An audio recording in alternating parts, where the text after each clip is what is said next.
Hello Nissan Skyline fans. I was at my local dealership and they had one of these on display and it looked pretty nice, so I thought I'd pick one up myself. It's not my favorite Skyline. I prefer the first one, the Hakosuka, more. Well, technically that's not the first Skyline, the Prince Skyline is. Anyway, so we have number 698 of this Kenmeri style and it says Kuma. So I did a search and Kuma apparently is this mascot for Liberty Walk. It just has a text for her face. Is interesting. Not really my thing, but the graphics on this look pretty cool.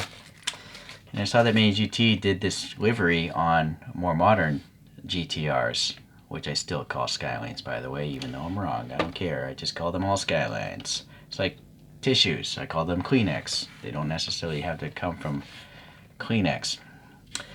Alright, well, yeah, the box is your typical stuff, and it is licensed by not only, well, Nissan. You know, it doesn't have Liberty Walk licensing, it says. That's interesting. I would have to assume it is approved, though.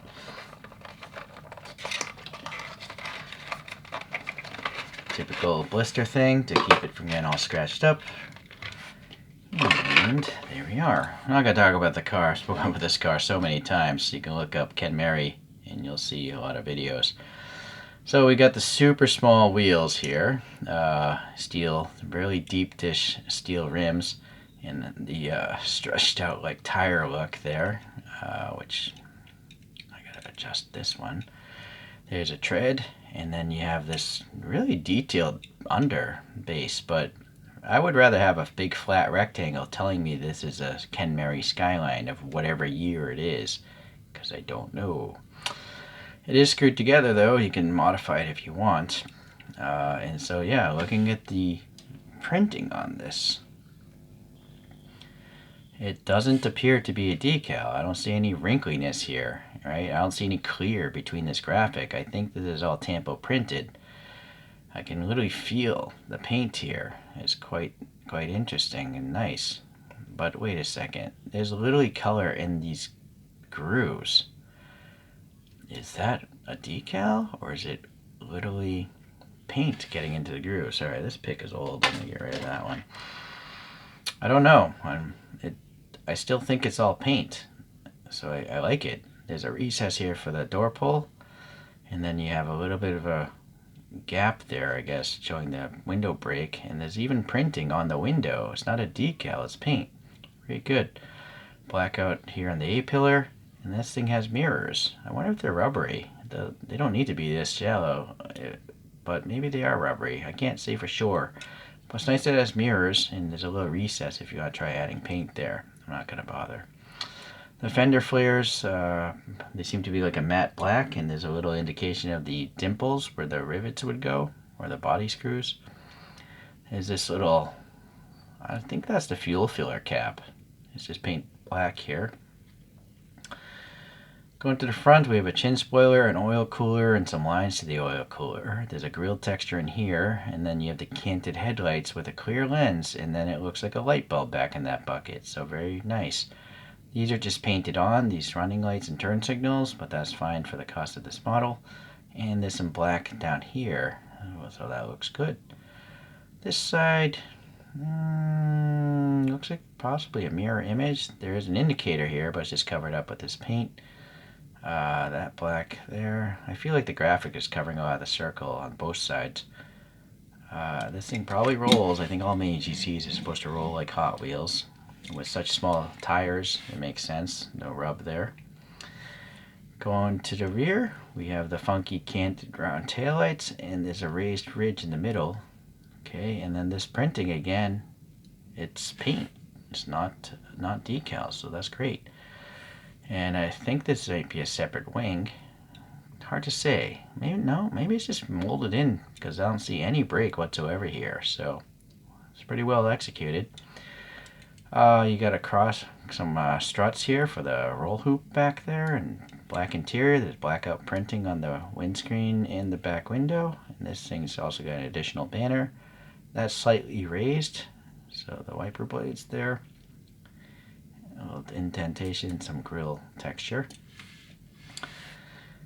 And then, yeah, it's legible. I'm not sure if this pixelation of the graphics is intentional or if it's just I guess it has to be intentional, right? The pixelation of these bare heads, because there's no pixelation whatsoever here, right? So they're capable of making totally crisp edges and crisp graphics, but for some reason this is pixelated. But these are not. So yeah, it's intentional, I guess, to look pixelated.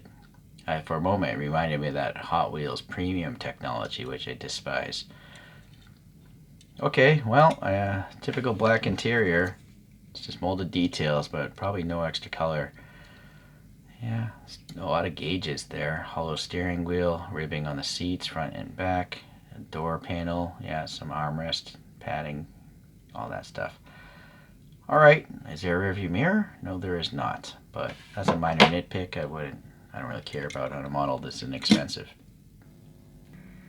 First up, we have a Konami from 2005. This thing is 20 years old, so this is a realistic, regular road-going one. The real ones had steel wheels, I believe, so still has plastic taillights and headlights, so I like it. Yeah, not bad for how old it is. Tampo printing, but look at the paint rash developing, even under metallic paint.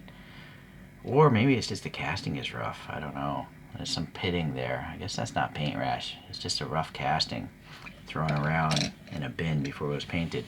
I think that is suspension also. This is a freebie that came with a can of coffee in Japan. It's called UCC. I swapped out the wheels from somewhere. But there's no interior. It's just totally blacked out windows. But the paint quality is really impressively good. Not only the green, but all the gold Tampo printing on it. And this was free with a can of coffee for someone, or 2 cans of coffee. I had to buy it, of course. So I really like that. That's one of the best value vehicles I have in my collection. We have the Grotjan cars. So there's a Kenmeri here, and I have some BNDS alloys on it. And it's got the canted headlights. You'll notice the the oil cooler is much more narrow. But this is all the Grotjans are Liberty Walk cars. I added my own license plate to this one. So a little red color in there for the roll cage is nice to see. So that's the closest of the two, I would say, with these Liberty Walk body kits. But for some reason, MiniGT has a very wide oil cooler. I don't know if this car really exists in the real world. Please leave a comment if it does. Maybe they just slapped this livery on this casting because they could, because it is on, like, I think an R35 and possibly another Skyline the MiniGT does. The last one I'm going to show is this another Grotjan, but look at this crazy overhang that's in here, right? So it's quite interesting. This one has plastic BNDS all alloy wheels, and it seems like the brake is maybe not in the right place, but I repainted the interior of this gray. Nice metallic flake on that one. Alright, so those aren't all the Kenmeris I have. You can look up, Kenmeri again. But good variety there. This one's really slammed to the ground. Let's get to a really low angle shot. Look how low it is to the ground. So it's actually quite similar. It's even maybe lower than the Grotjans, which are typically really slammed and impractical. Let's get this out of the way. That realistic one out of the way. Okay. So, I don't recall any quality control problems. So MiniGT seems to be holding up so far. I think I've only had 2 MiniGTs with quality control problems. Granted, I don't have a lot of MiniGTs. Oh, I didn't even notice. There's tiny black exhausts here. Exhaust pipes. Of course, I can't focus on it. It's being so thin. I'm trying to focus on my finger. Look how thin those pipes are, and yet they're hollow. That's impressive. They have to be plastic, I think. Oh, whoa, I'm wrong. No, I don't know if this is a separate muffler or not. If that's metal, that's really impressive. I wouldn't expect metal to be so thin. That's cast, that is. Anyways, that's a nice detail. I totally missed it, being blacked out like that. So that makes it even better. So very good, MiniGT. Keep up the good work. Hopefully you'll come out with some castings that I enjoy, and we'll continue that train next time around. We'll see ya.